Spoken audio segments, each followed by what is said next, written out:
Hello everyone, I'm Emma Fell, Head of Content for Healthcare Excellence through Technology, and welcome to today's talk on becoming Frontline ready.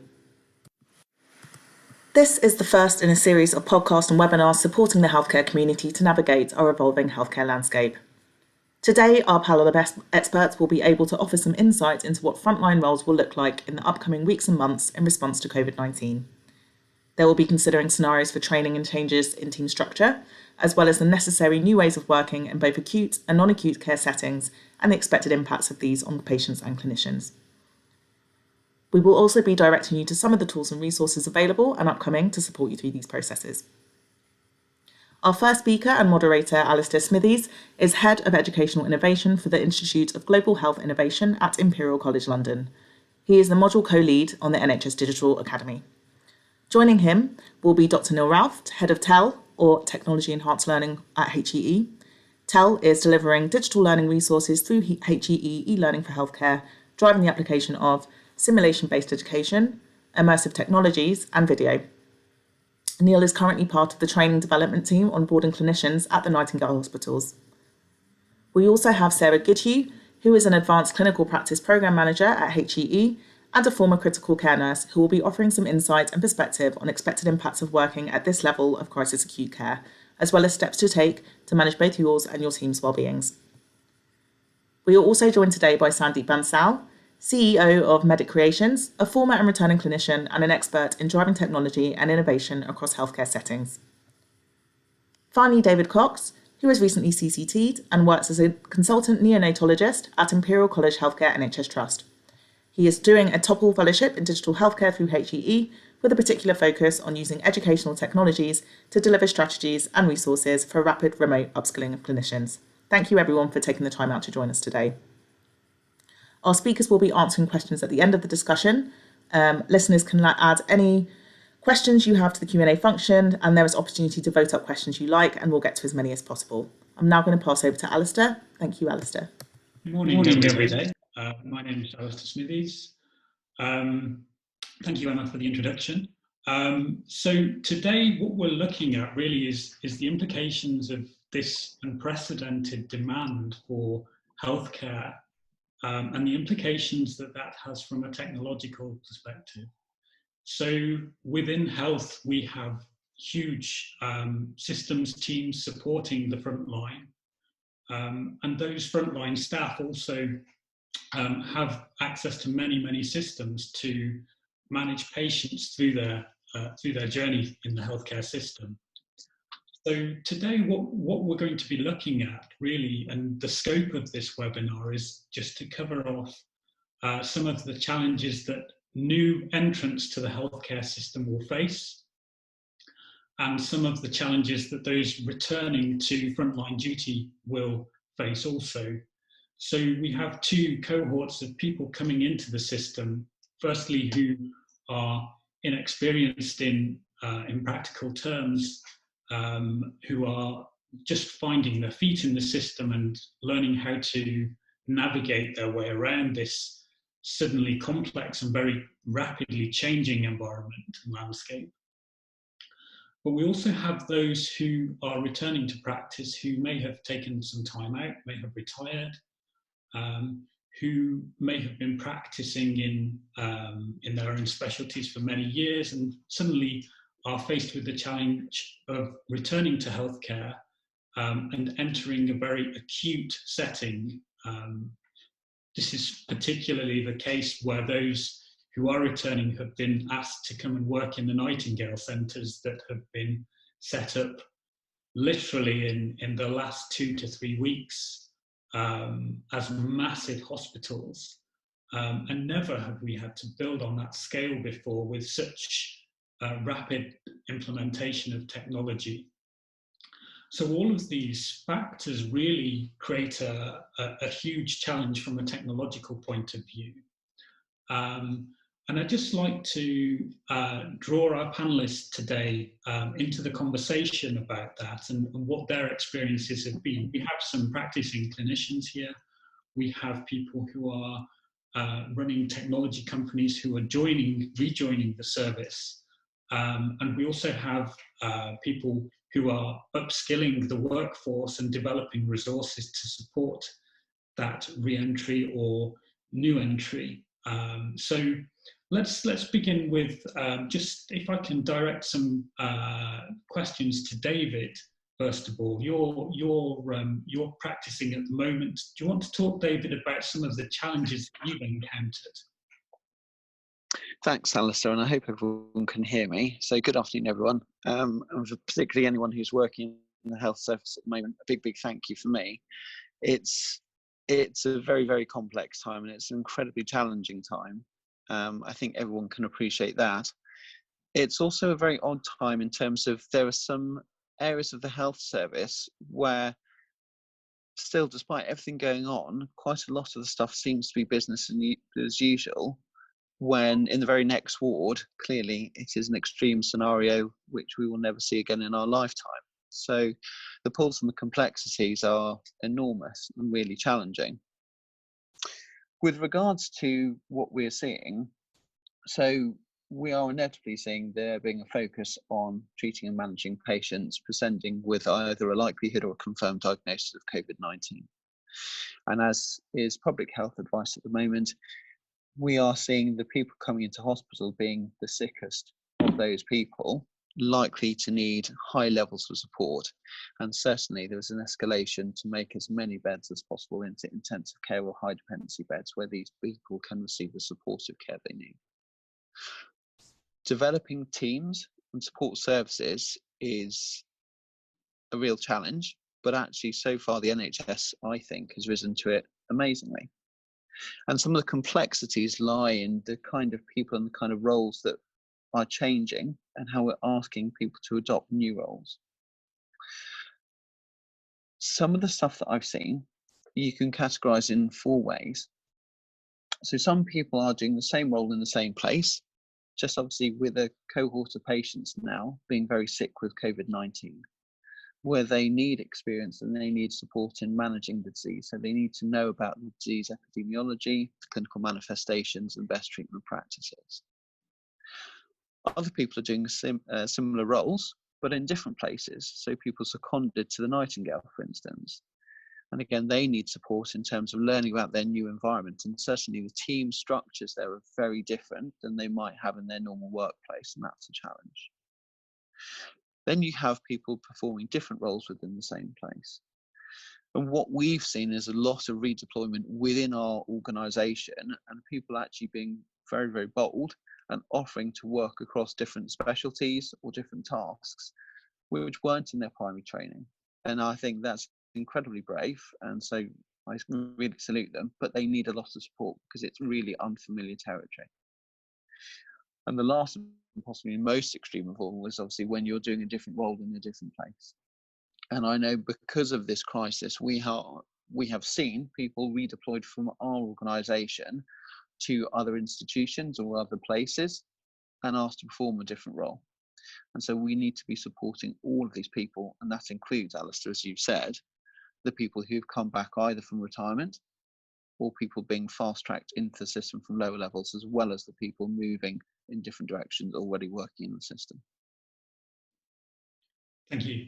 And in terms of the kinds of support that we're providing, it's really critical to think about not only the kinds of skills support that you're providing to people, but also the health, the mental health support and the social support around that. So dealing with rapidly deteriorating patients in acute care, end-of-life care, also working in acute settings, it can be quite a big step change, really, isn't it? It's a massive clinical step change to work in those kinds of environments. Mm-hmm. Absolutely. So I work in intensive care, albeit with very tiny people, but I have lots of friends and colleagues who work in intensive care with adults as well. It sounds like it is taking a huge physical and emotional strain. In terms of the physical strain is the hours, the shifts that people have been asked to work, but also just the fact that we've had unseasonably warm weather at the moment. These are full red areas, which means that people are being asked to don significant amounts of PPE for a large proportion, if not all of their day. That's exhausting. And then there is the clinical caseload. And the clinical caseload it's really sad. It's heartbreaking at times in terms of noticing that despite best effort, sometimes we don't have the staff and resources that we'd like. And also some of the battles that we won't win, i.e. the patients who will sadly pass away. And they're the patients that you wouldn't normally expect to be on intensive care wards. And they're the kind of patients that you wouldn't normally expect to be passing away.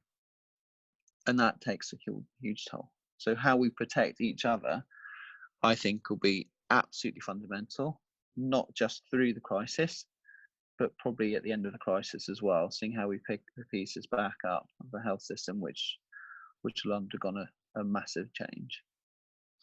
Thank you, David. I'm going to bring in Sandeep now, who's a returning clinician. He's running his technology company, which supports communication between clinical teams. And he's going to talk a little bit about his experience of rejoining the service and what that means in practice. Obviously, there are a lot of organisations involved in bringing people, in ensuring that people are fit and safe to practice. And that presents its own challenges in validating medical experience in return to practice. But Sandeep, can you talk a little bit about the process that you've been through and what that means to you and how you felt about rejoining? Yeah, absolutely, Alisdair. So obviously I haven't gone back into clinical medicine yet. We're still going through that process, but it was fairly simple, immediately when obviously COVID happened, and was announced that, they might need that support from returning staff members or retired individuals.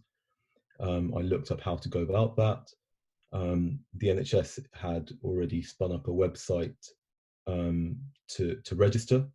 A week later, I'm getting another email to say, look, here's a link.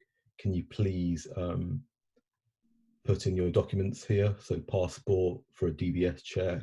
And I got a call as well, to check my CV, to check my address, my passport. And then they checked where I'd be happy to work. And of course, I think, Nightingale is a place where they're really looking for staff members right now. So that's one of the areas that I might be deployed into, but then obviously a couple of other hospitals were asked where I might be comfortable in going. And for me, that was the last hospital that I worked, which was Milton Keynes Hospital, as I'm very familiar with the staff still there, despite having left clinical medicine about 5 years ago. But it is daunting, don't get me wrong. If I'm having to, the Nightingale is a ITU based area. I've practiced as a clinician, as a GP. In my rotations, I never had ITU.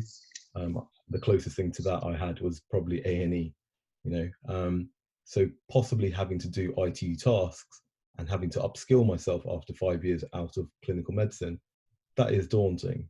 Yeah, absolutely. Thank you. And in terms of the work that is going on with the Nightingale hospitals, I'm sure many of the people listening today will be interested to hear about the work that is going on to equip that hospital and to bring people online, to bring those hospitals into use.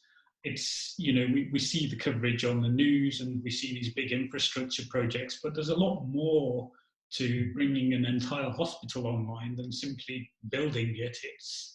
It's bringing all those staff in, building the teams as you mentioned, and there's a huge amount of work going on in the background. Neil, I'm going to bring you in here just to talk about some of the organisations that are involved in bringing everything online. Who is involved in this? It's a massive piece of work, isn't it? Let me give you some insights. Thanks, Alisdair. And just before I do that, I think just like David did, I will take an opportunity to say thank you to everybody who's joining this call, who is involved in the delivery of frontline care or is looking to be as part of being one of the volunteers going back into practice, or leaving training early to go to the front line. So thank you ever so much. Alisdair, I think I might approach this by talking around what I'm seeing going on at a national level, and then converge down onto sort of how that looks in terms of the last 2.5 weeks as teams have come over to create a hospital from scratch down at the Docklands in London, which is being replicated with the other Nightingales around the country. For the last 3 weeks, month or so, there has been quite an astonishingly rapid coming together of all key organisations across the system that enable us to have a workforce in place, or to manage there being a workforce in place and support their workforce. Across the arm's length bodies like the one I work for, Health Education England, as well as NHS England and NHS Improvement, they've mobilised the sort of critical incident response structures that are activated to enable us to deal with a pandemic crisis in this country. That pulls together all of the professional bodies, all of the regulators, to work together to identify how can we rapidly create systems and processes that can enable people, for instance, to come back into practice, to be given temporary registration and license to practice, to understand roles and responsibilities and the parameters of their scope of practice, but to enable people to come out of training early as well. And one of the things that I've noticed within all of that is not just about how do the systems and processes need to be able to work, how do we deploy digital technologies to accelerate those processes as well, facilitate that to happen at scale. But also built into that conversation is how do we do this in a way where we support people to be able to cope with what's being asked of them too.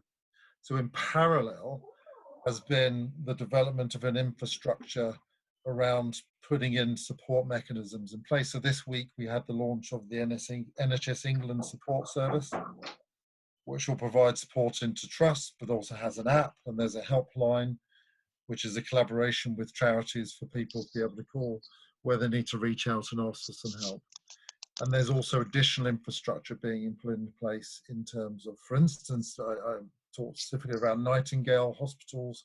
That support services is fundamental to the safe ongoing operation that's going to be, that is in place now at the front line, and it will continue to build. So we've got, those are two working parts, the onboarding of people, the support to make sure that we're doing what we can to help people feel equipped and supported to be able to practice safely.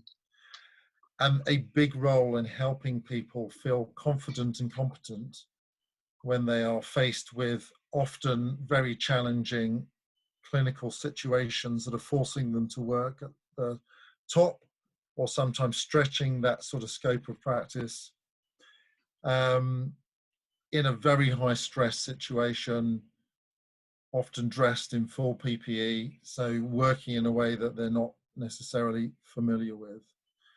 That in itself has meant a coming together of organisations across the country to make sure that we've got resources in place to help them. So when I think about Nightingale, that I joined a team of about 20 people who are coordinating how do we understand what that onboarding process is, where we need to bring in hundreds of people a day to be brought in to have a corporate induction.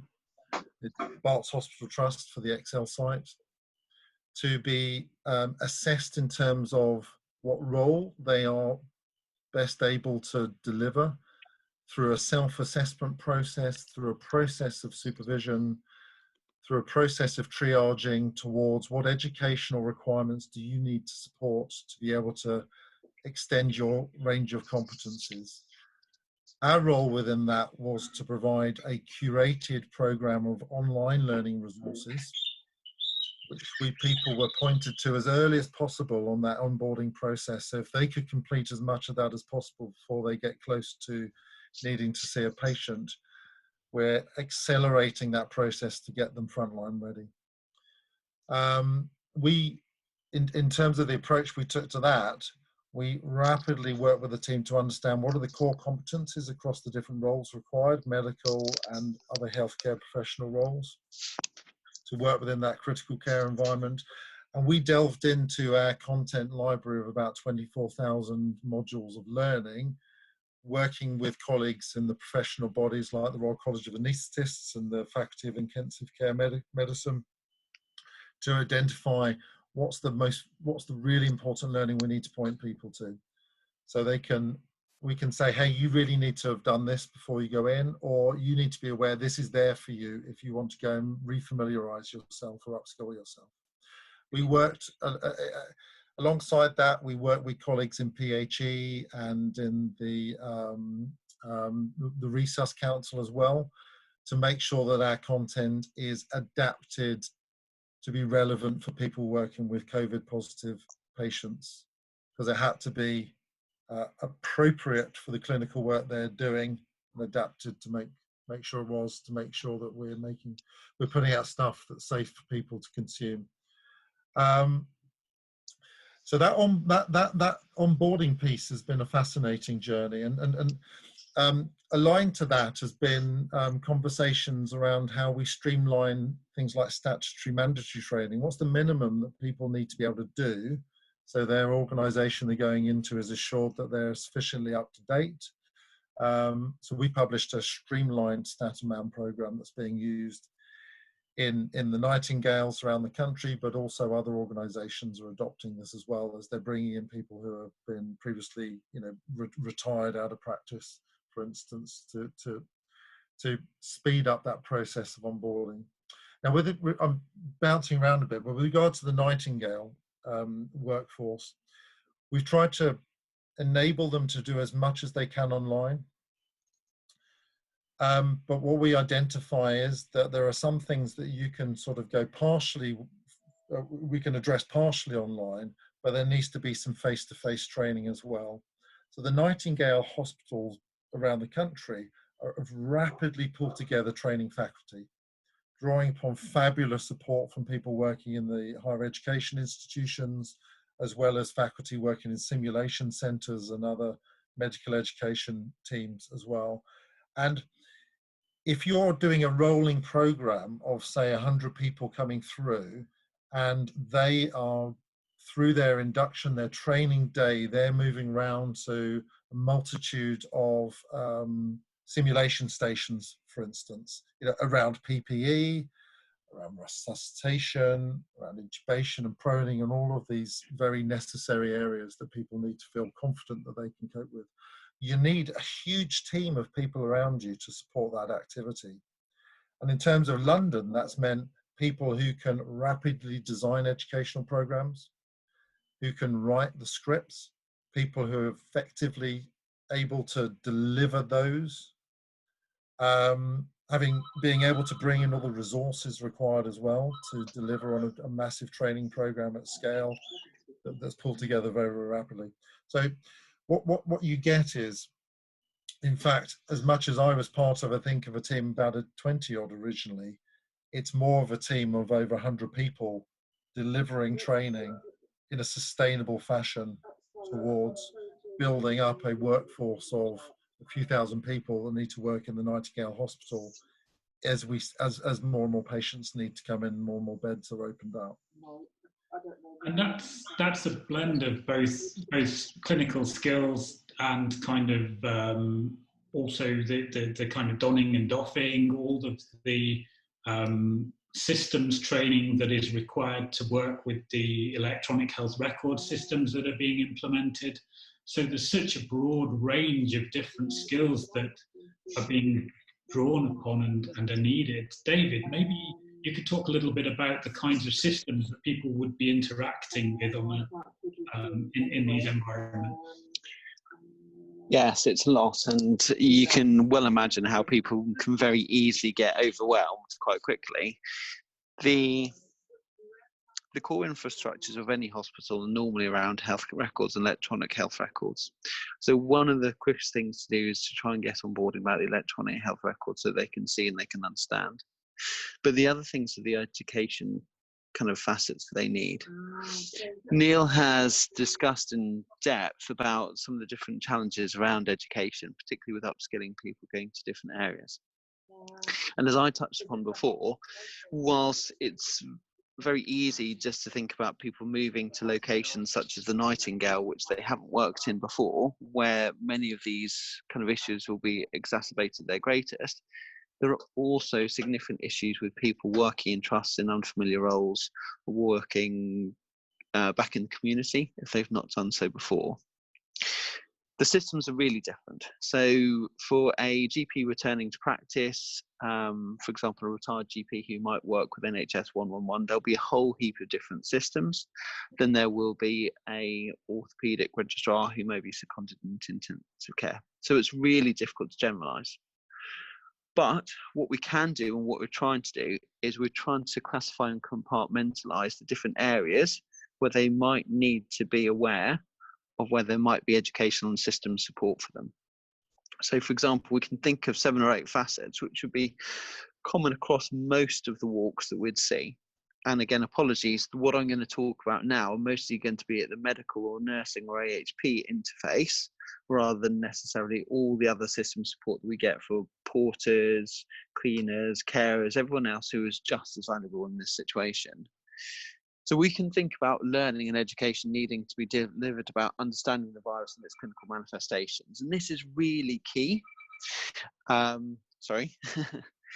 This is really key because if you don't know what you're looking for, then actually we'll end up triaging people falsely or wrongly.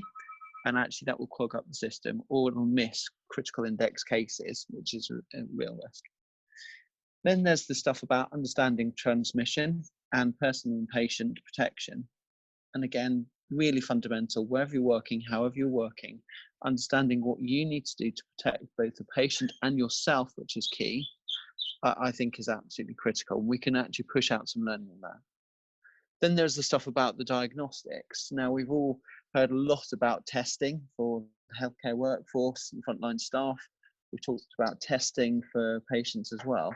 But understanding local processes about what's happening in your area about testing, as well as the national movements, are going to be really fundamental to working where you are on an everyday basis and actually being able to not only work with patients, but also for a staff to support a system, because we've seen in our practice many kind of healthcare professional colleagues have to go off sick, self-isolate, waiting for testing, not knowing how that's going to be performed and how that's going to come about.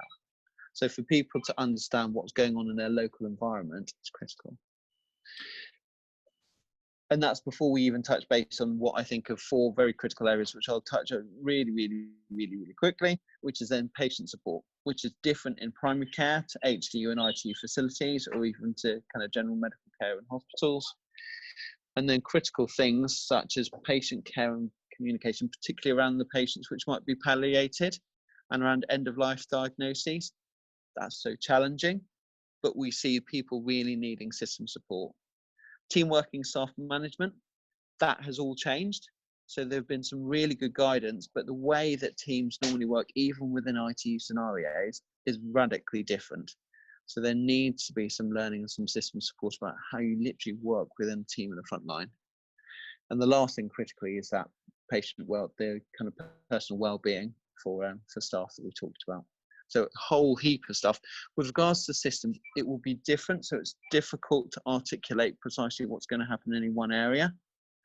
But essentially, those are the 7 or 8 kind of key areas that people need to start to be exploring what's going on at both a national and a local level in order to understand how they can best participate and work. Alisdair, can I jump in there if you don't mind? Yeah, sure. So one of the things that we know is quite anxiety provoking and challenging for people going into critical care environments, particularly if they're unfamiliar, or even if they're being moved from one environment, say one of an existing trust into a Nightingale hospital, is they may get faced with a whole range of ventilators, for instance, they're not familiar with. So as much as we've been thinking around how do we make sure we've got access to sort of how people might deliver skills, people need access to knowledge about the equipment that they're using. So we've been working with some of the organisations that are part, well, the organisations part of the ventilator initiative, the consortium around making sure we've got sufficient ventilators in place.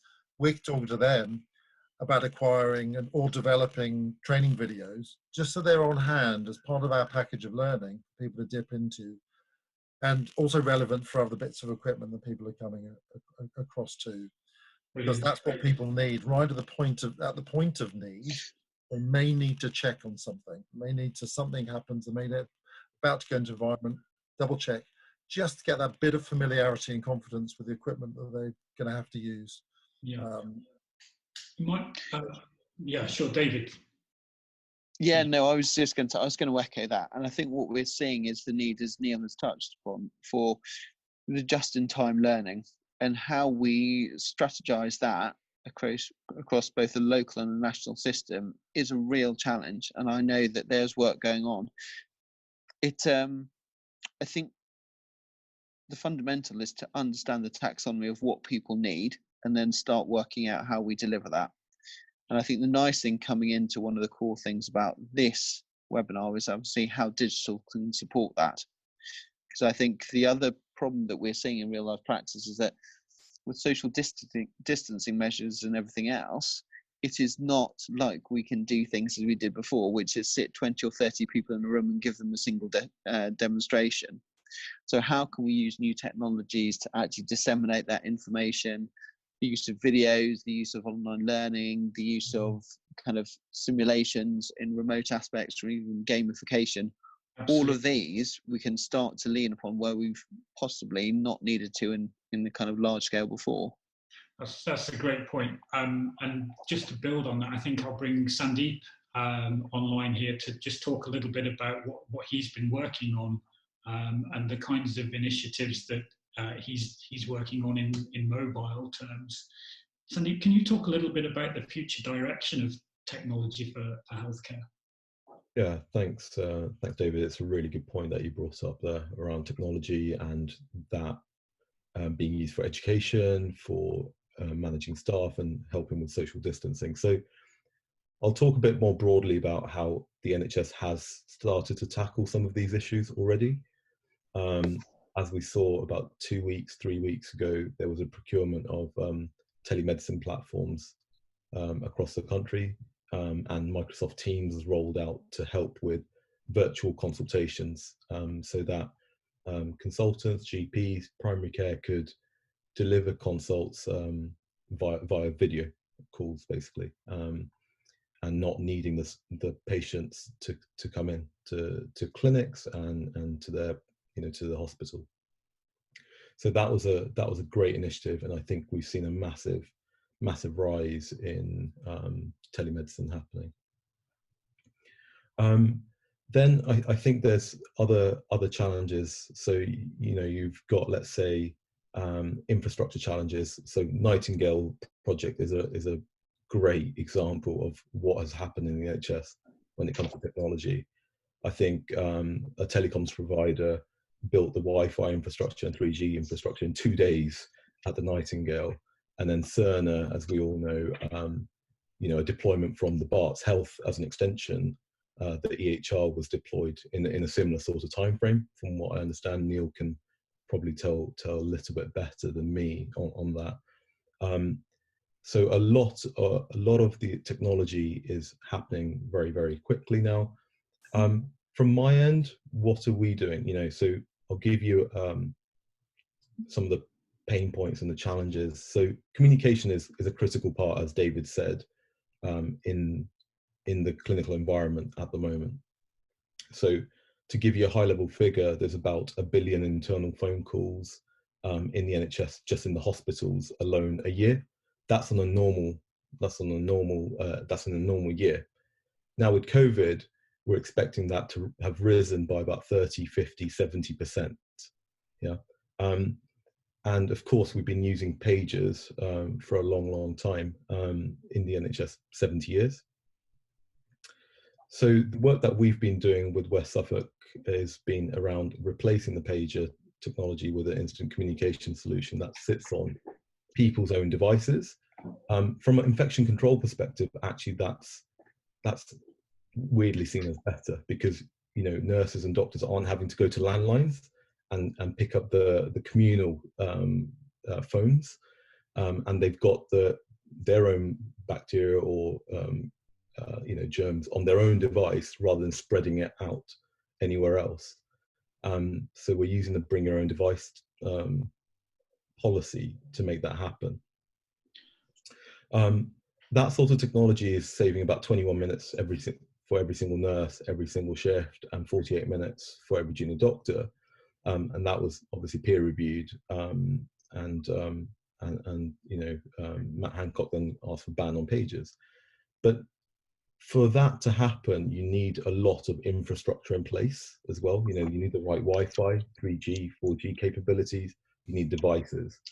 And so I know there's a lot of work happening with telecom providers to make that happen across the NHS very, very rapidly over the coming months, from a Wi-Fi perspective, from an infrastructure perspective.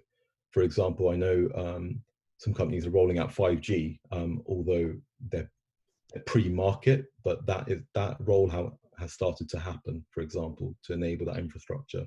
So as a positive outcome of all this, it's proving to be a huge catalyst for things that would otherwise have taken 4 years or so to spin up. They've been developing things in 4 weeks, essentially. Yeah, absolutely. I think suppliers and vendors, if you will call them that, interoperability has started to really take hold.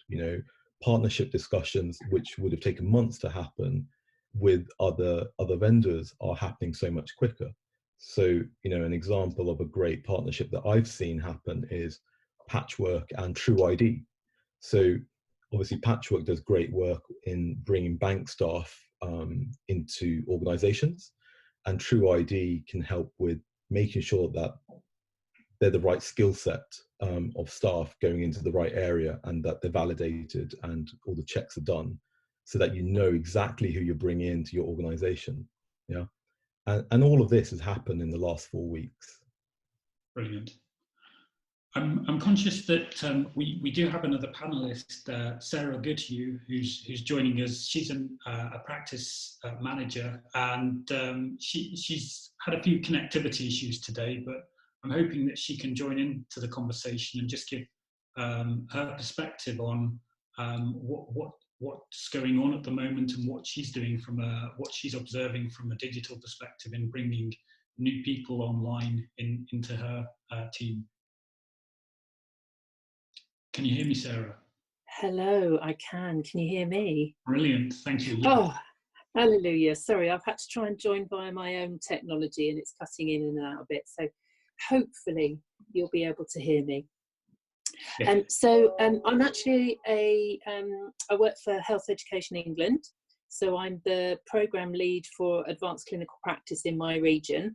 And I'm a critical care nurse by background, and also part of the simulation faculty at our local medical school. So all of those skills have very much been called upon in particularly the last couple of weeks. And so from a kind of personal journey perspective, I had expected that I would be one of those people that I could hear others talking about on the call about going back into the clinical space. But unfortunately, I'm in one of the at-risk groups, so I've been advised that that's probably not the best use of my skill set at the moment. So I've very much been contributing to some of the work that Neil has been leading on around creating resources and creating resources via the e-learning for health platform and via simulation and video to enable those individuals who are either refreshing skills that they've already got in the area that they're working in, or that significant number of clinical staff who are moving into unfamiliar and new clinical spaces, to enable them quickly to have the knowledge and skills and resources immediately available to them in a way that enables them to be able to step up to those new challenges that are particularly being asked of us at the moment. Because the challenge is with those learning resources, how do you enable them to be helpful, credible, timely? Well, we know everything is moving and changing around us, but in a portable way that you can use them right here and now. And some of that is at the patient's bedside. And some of that is in a quick, bite-sized way that you can have your units of learning to prepare you to step into that space. But we've all been really, really mindful during that time that needs to be bite-sized learning. We're very conscious of the cognitive overload that people are going through at this time. So how do we enable that learning to be usable and credible and portable? So I've been very lucky to be part of that work that Neil's leading on at the moment. And I can see from colleagues who are in that clinical space that they're finding those resources really, really helpful, particularly that bite-sized learning around video, simulation, quick guides that you can have. Again, I cut in and out when somebody was talking previously, but on a device that's your device that you can immediately access, or on something that's right in front of you at the moment that you need it. So that definitely is being very positively received by those who are back in that clinical space, and they are contributing to the resources that we're continuing to evolve and build. Thank you, Sarah. That's a really valuable point that you make as well about your contribution there. You know, not everybody returning to practice is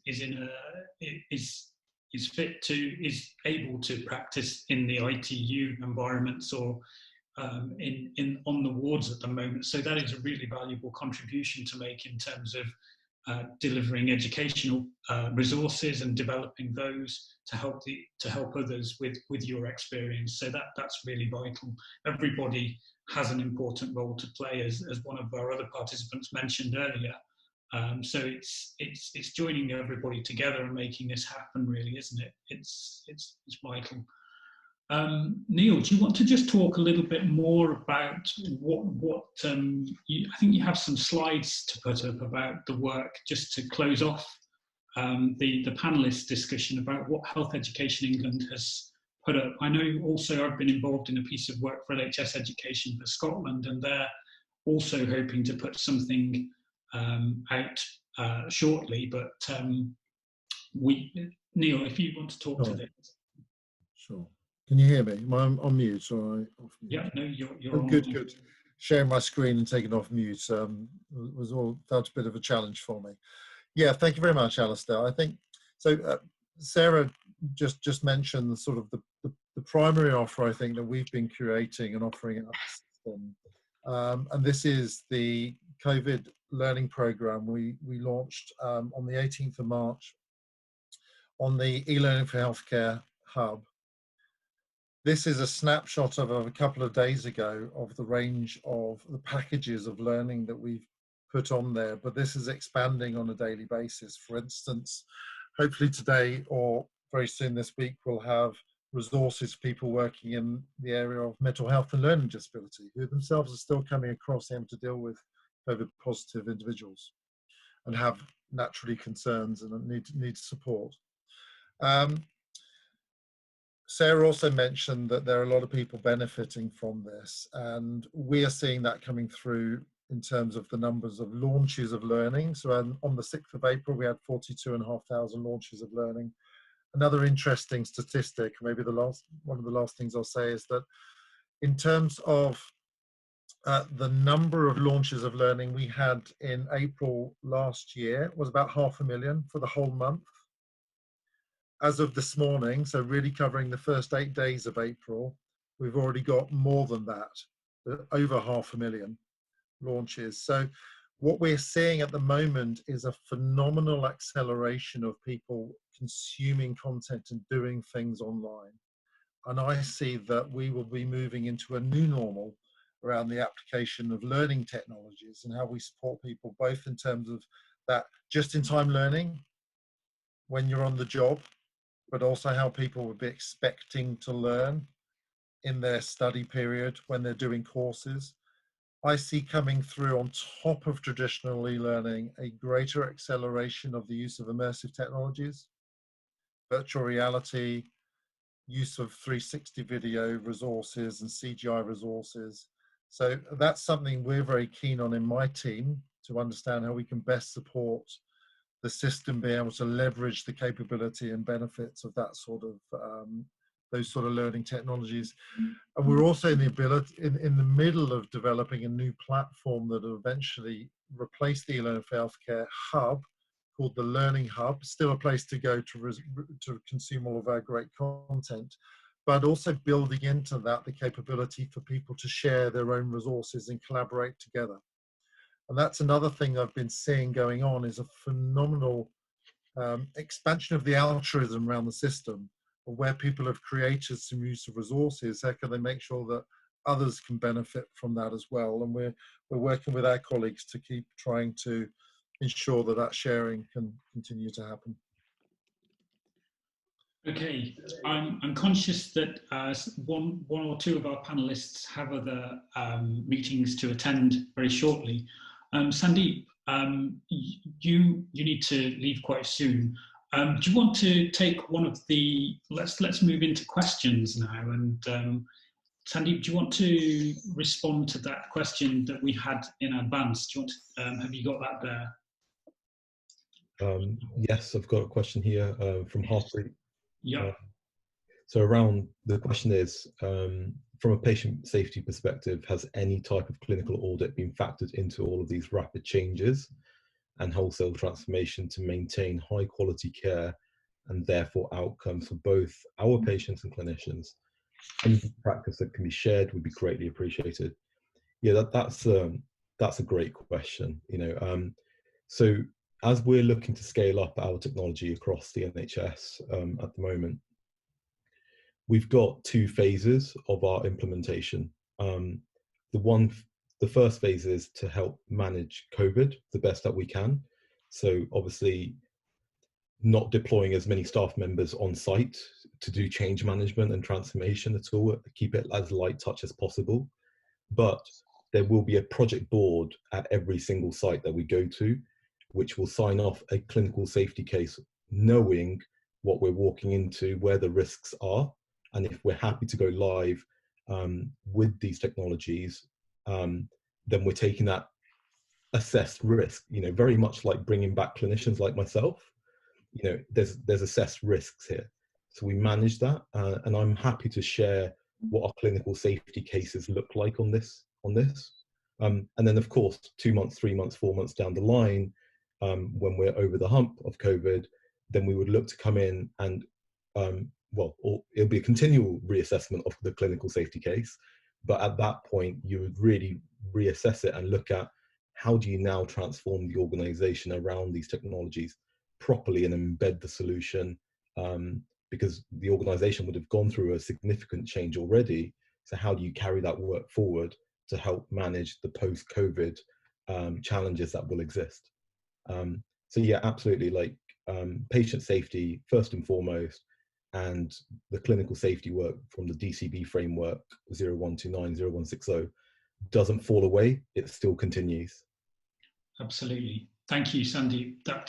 Your participation in this is really greatly appreciated, and that's really great to have you on the call. Okay, so we'll continue with the questions. There are quite a few participant questions. There's a lot around in-person training and proximity, and the requirements to be in an environment where you're kind of sat next to somebody. I think that a lot of what I've seen in the NHS the last few weeks has been that they are making provisions for people to maintain social distancing in many environments, and also, this, as Neil's mentioned, I think there is, and others, about bringing your own device. being a crucial enabler for training to take place in these pressured times in ways that don't involve close contact of healthcare staff. So I think there are many efforts being made to ensure that training is not putting staff at risk. Correct me if I'm wrong. I think every effort is made in that respect. I think the managing risk in this current situation, in terms of that, is a significant emphasis on working within, using PPE and getting that right, in the different environments that people are in, and that Public Health England have really, been challenged by this, because actually the nature of the coronavirus, as a novel virus,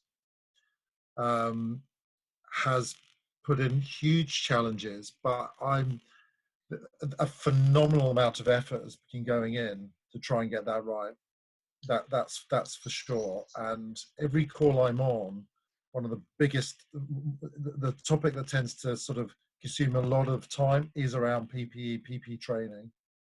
Now, when people are going in to be trained in these sorts of environments, and David and Sarah talk to us with more authority than I can, they're getting ready to be working on the front line. So in terms of social distancing and isolation, it kind of goes, I don't think you can kind of manage the training in that respect. These people need to be a tight-knit unit working together in that critical care environment. So a whole new level of rules and procedures are put in place to facilitate that.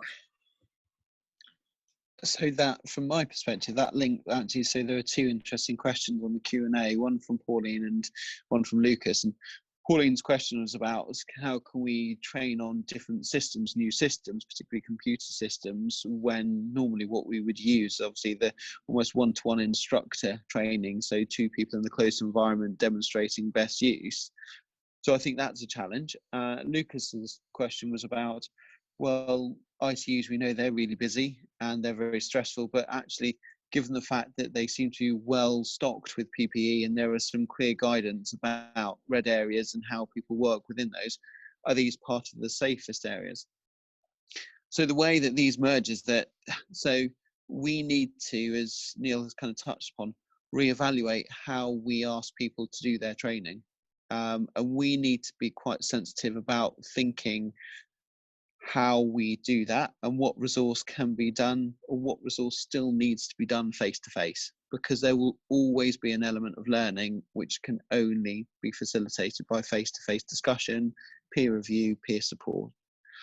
But increasingly there are resources being curated that we've seen which are fantastic online resources in a number of ways which are available remotely, which can help remotely. And I think we need to be pushing. The other thing that Sandeep talked about is how good different commercial vendors and other people in the industry have been about putting resource out there. We need to be requesting, whenever a new technology tool or system is used, that actually a bit of remote learning is curated with that, which gives guidance, because that is going to be the safest way. With regards to Lucas's question about, is ITU the safest environment? Well, there is no hospital environment at the moment which feels safe, and that is unfortunately the slightly damning truth of it. Yes, there are times when ITU, because of all the stringent kind of necessities around environment, PPE and everything else, can feel safe. But I think what everyone is pushing for is actually better knowledge and education, so that everyone feels safe because they actually understand that the situation they're in and what they could and should be doing. And that is where Neil touched upon the PPE advice, which has come from PHE, and how local managers and trusts actually implement that to make sure that it filters down to people working at the different areas in the hospital, which might not be ITU, what they need, what they have, how best to use their resource, and how best to practice safely, and also how best to flag up if they feel unsafe, because that goes to the wellbeing aspect as well. Thank you, David. That's really important about working within the zone of capability and confidence as well. You've got that kind of confidence and line to to draw really and to maintain your practice within that. Neil, just another couple of questions relating to availability of these resources. eLearning for Health, that the hub is actually open and accessible by everybody pretty much, isn't it? So it's, no, that's right, Alisdair. Yeah, I mean, in terms of the eLearn for Healthcare resource, that's open to everybody. They can launch, with terms of the COVID program, they can launch that to access the learning content straight away, or people can register with any email account to be able to access the learning and have a learning record. We've also made it available through our community interest organisation called The Integrity to outside of the UK as well. And there's about 40, 50 countries, no, actually, no, tell a lie, about 70 countries now where people have registered to access the resource internationally too. There are also a lot of very generous offers of educational resources from commercial organisations out there, often for the space of the next few months. So an organisation that has some learning complementary to us, particularly for nursing and healthcare assistance, is from clinicalskills.net, for instance. But those are often accessed at an organisational level with the supplier of that learning.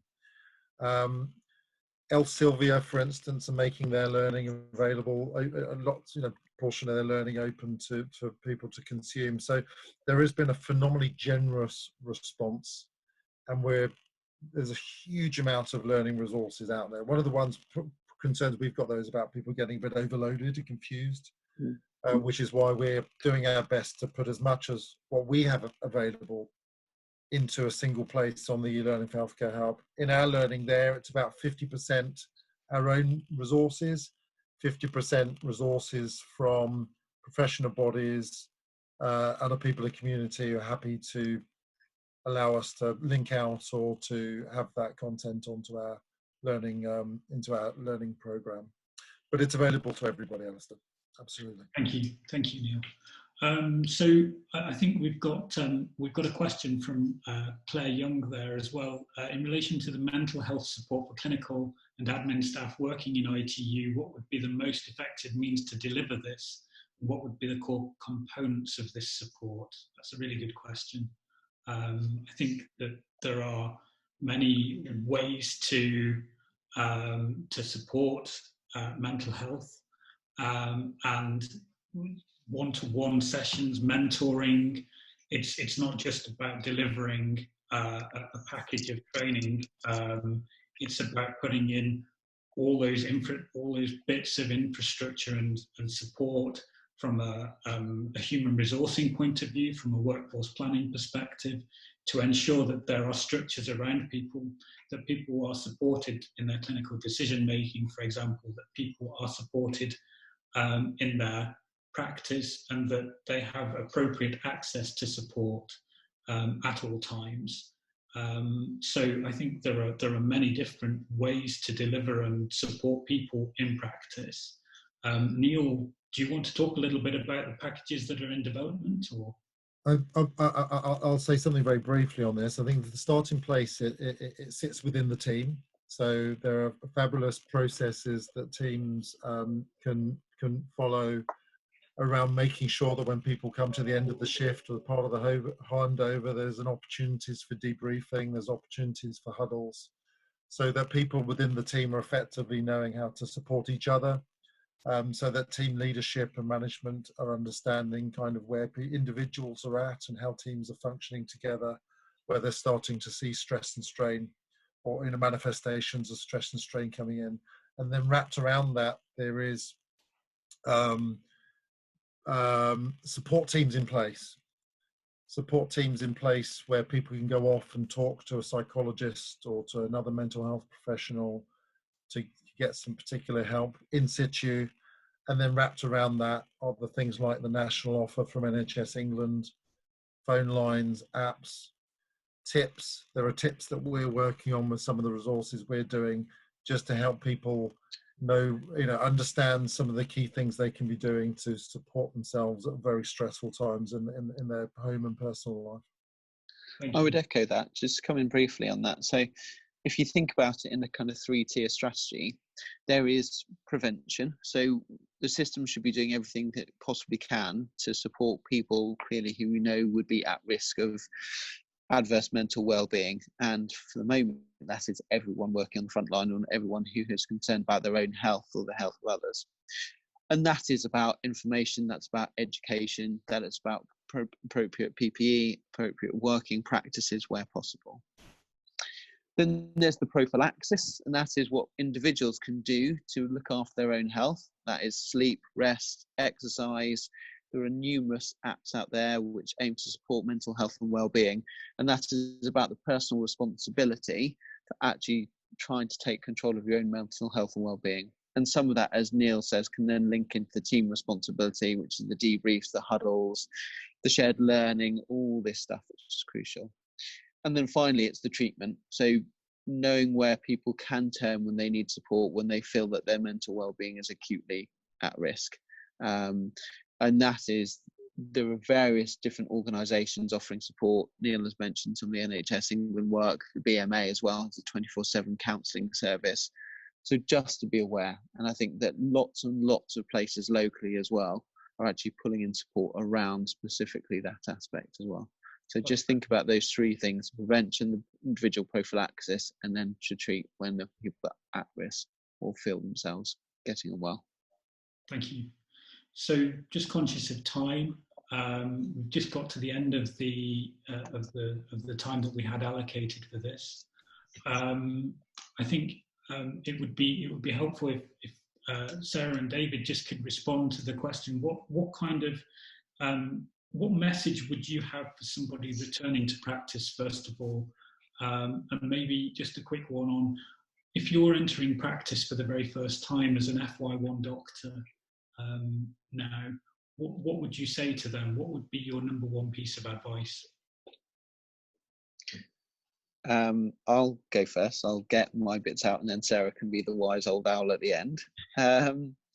So the first thing I'd say to them is thank you. In terms of, we know that the health service is under strain at the moment across all aspects, across all environments. So thank you for offering your help and support. Do it at your own safety, in terms of, please do volunteer, please do take part, but make sure you're aware of how you're feeling and make sure that you can protect yourself both physically and your own well-being when you're in that place. The third thing is that think about what you need to be able to work safely and for what you feel you need your skills are. There are resources which we might signpost to at the end of this webinar, but the initial place is eLearning for Health has got a great content of resource.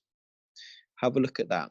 Try and identify where your strengths and weaknesses are, and then use education as much as possible to try and reassure yourself so you feel comfortable and confident in what you're going to be asked to do. And the last thing is, if there's ever something you don't feel comfortable and confident about, you tell your senior and look after yourself. Thanks, David. There's really important messages there. Sarah. I would echo all of those. I just want to say a huge thank you to anybody who's already playing a part, or is thinking about playing a part, or has friends and family around them who is playing a part. It's a challenging time for all of us, and so the being kind to yourself and to the team around you is really, really important. And I would absolutely echo that last comment about being able to identify we all bring a different skill and experience set to whatever we're doing. Don't undervalue how many skills you've got, even if you haven't used them recently. But also remember that part that you're playing, as much as you might be in a frontline role, that huge contribution that you're playing of supporting all of those other learners around you, and how that support may look slightly different in this time, how you can just still be providing support to each other and to the learners around you, because that's absolutely invaluable. The looking after self and each other is crucial as part of all of this at the moment. Absolutely. Thank you, Sarah. That's really greatly appreciated.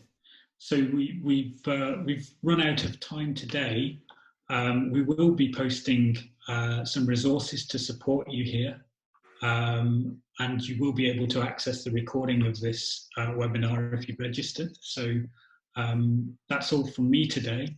A huge thank you to our panellists, and thank you to everybody out there that is supporting the national efforts in this unprecedented time. It's greatly appreciated. Yep. I just wanted to jump back on and say and echo that and say a big thank you to all of our speakers today, and for taking the time to prep and deliver this much needed discussion. This and upcoming talks will be available on the HETT podcast, which will be launching soon. So please click the link on that will appear when this webinar ends, or in the thank you email, to register your interest and to stay up to date on the latest in digital health developments.